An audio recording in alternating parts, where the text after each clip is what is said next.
Ladies and gentlemen, Mr. Cropper here. I want to do this comment on Zach Voorhees revealing Google and YouTube mirror. That video has no content of my own, it's just a mirror. I want to talk about Zeban64's content. Imagine being Google CEO. So that's what the subject is. Let's go to the last sentence in his comment here. Google YouTube has been of monumental importance in exposing lefty ideology in recent history. Oh, the irony. Right? Over the last 15, 20 years, the internet's been huge in the growth of libertarian ideas and free thinking, for sure, right? And exposing the left. Rand, Jordan Peterson, Pinker, Mr. Cropper, Owens, Sargon, the list goes on and on, right? Milo Yiannopoulos, Dave Rubin, Christopher Hitchens, the list goes on and on. That, I think, is why they are so upset. That, I think, is one reason that the left is apoplectic at the culture today. They owned the whole scene. They owned the universities and they owned the media. They owned everything. The left owned the government.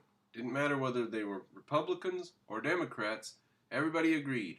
Raise taxes, bigger welfare state. Everybody agreed. Now that's being all broken.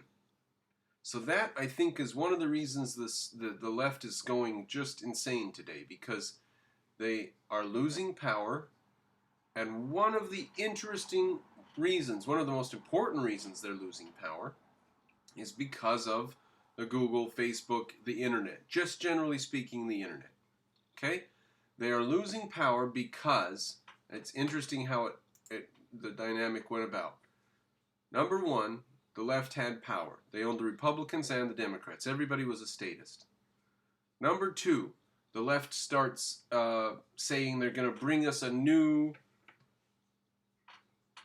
future of flowers and ponies. The internet. Freedom of information. No censorship. Free flow of information from one person to another. All the libraries at the tip of your fingers. Right? All the libraries in the world, all the books on earth at the tip of your fingers. And then hopefully for free. They wanted to make sure it was for free at some point, right? Or bring the cost down and down and down. Well, what has the freedom of information brought? It's brought the collapse of the Republican-Democrat system, the dichotomy between the two. It's brought in a candidate who is far, far away from anything that the Republicans used to be, and the Democrats absolutely abhor the guy. Abhor the guy. Now, the Republicans have found peace with Trump, but the Democrats are going insane because they thought they were building a new utopia. They thought that letting all this information and free flow of information and everybody has free access to information would be a good thing. They were right. It is a good thing. Trump got in. They were wrong that it was going to lead to more and more social programs. To the extent that they actually believed that free internet and free information and people having knowledge, to the extent they believed that would lead to some sort of socialist utopia, they were just absolutely wrong. They were right that free exchange of information would benefit humanity. That happened. That's definitely happened. There are revolutions around the world that have happened. Governments have fallen in light of the age of the internet and free exchange of information. Also, what has happened, though, is the left is losing ground.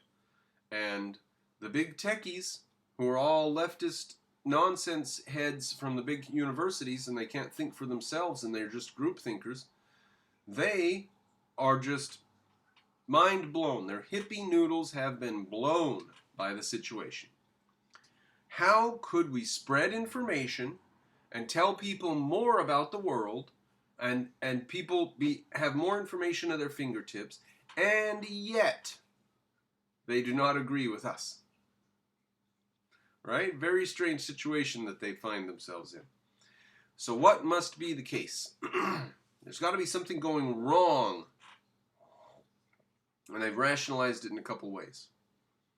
One way they rationalize this is you have friends on YouTube and Facebook and Twitter and you block and unfriend the people you don't agree with.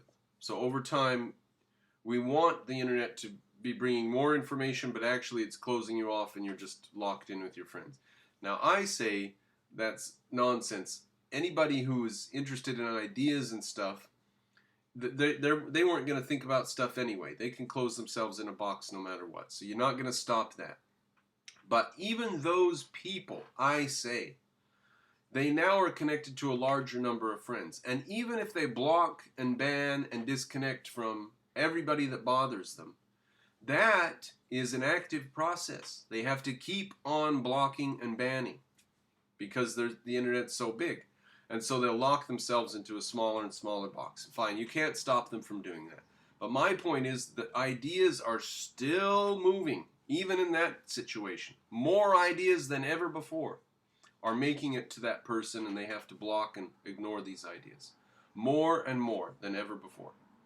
So it's true, on the one hand, that we are getting more information flow in society. It's true, on the other hand, that information flow is not leading to the things that the people who built the information flow thought it would lead to. So that, I think, is the root of what we're seeing at Google and Facebook. They thought building this world would take us in one direction, so they built the world, and it's moving strangely in this other direction, and they're worried. But the direction it's moving in is more freedom. So it's moving away from the ideology of groupthink and everybody is controlled by some central group and ideology and morality. It's moving away from that to an idea of everybody should leave everybody else alone, right? And we can have different views. That's what the internet, or the big tent of the right, is. We can have different views, guys. Relax. And the left says, no, we cannot have different views. Everybody that has different views from us is a racist. We are the only, we are the pure, we are the good. Everybody else is racist.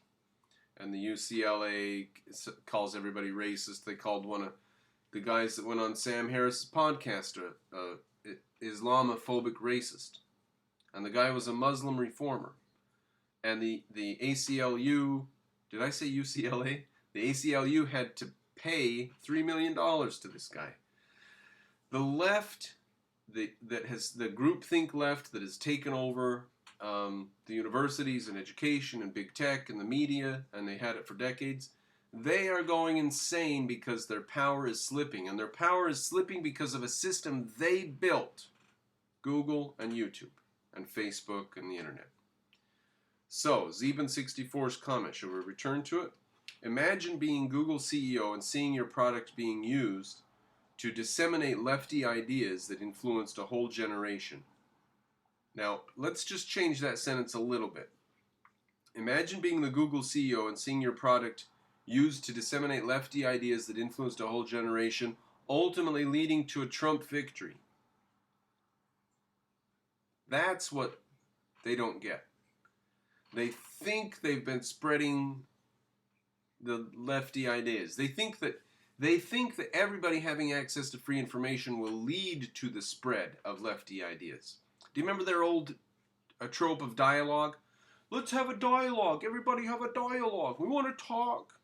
If everybody would just get together and talk. Just sit down and talk. Remember when Clinton got Arafat together and who was it? Netanyahu and Arafat together. Just get everybody together and talk. Remember when that was their thing?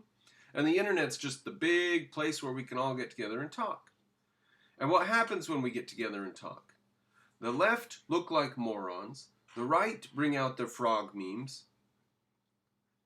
So they are not liking how this works. Let's get everybody together and talk. People are going to expose the left, and Trump's going to win in 2016 because people are able to talk, because freedom of information, because the truth gets out. That's why Trump won. That's why people voted for Trump. So, then he says, I think Google feels partially responsible for Trump's 2016 victory. Yes, exactly.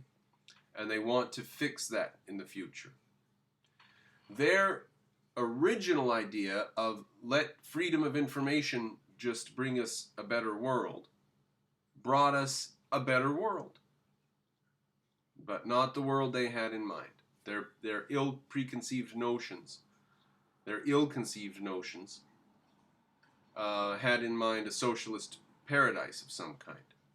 More and more victory for the Democrats, more and more taxes, more and more controls on the rich, more and more destruction of capitalism. They had that as their goal, and they were the epitome of capitalism. So they were hypocritical. They were absolutely opposite of understanding the situation they were in. They thought big tech was like socialist utopia. And for them, it wasn't too different from socialism for them. Create a product, and then you can reproduce it at virtually zero cost, right? That's software or videos or whatever, and files, and then people can access it for virtually free all over the world. Very, very low cost. So they thought very socialistically that all this sharing of information and these online libraries and stuff was just lefty, utopian dialogue. Just the biggest dialogue group in the history of the world. They forgot, or they never knew, about the free market of ideas. And that if you open a free market of ideas, the best ideas will win. They forgot that.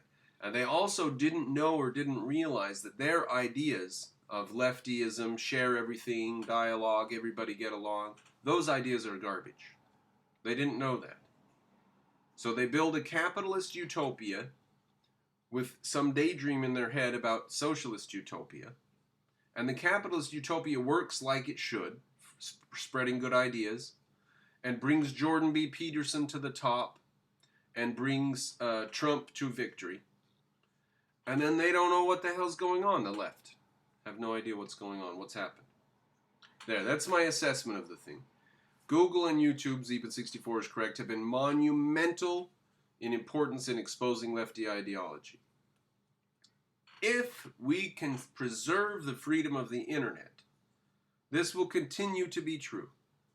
So, that's why it's important that we get everything straightened out with Google and Facebook. That's why it's also important that we don't use antitrust to break them up. Because then the left will take control of the broken pieces and it will all be over. And none of us will ever hear from each other ever again. Mr. Cropper's channel will be taken down.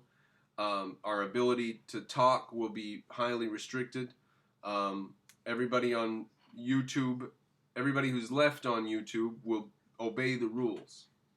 And anybody who steps outside the line will be gone. Alex Jones and everybody even remotely like him. I'm sure Mr. Cropper will go if the antitrust stuff happens and they break up Google and the left takes control of the pieces. Nobody like me will be allowed on here ever again. Because I'm in favor of freedom and individual rights and I'm not a racist. So that stuff will just have to go under their utopia.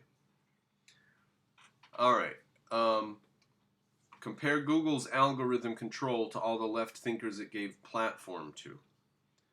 Right, their algorithm control is not working, it's not going to work, and that's why they're upset. That is why they're so apoplectic, and Project Veritas is showing us what they're trying to do. Alright, I think we've covered everything twice in this video.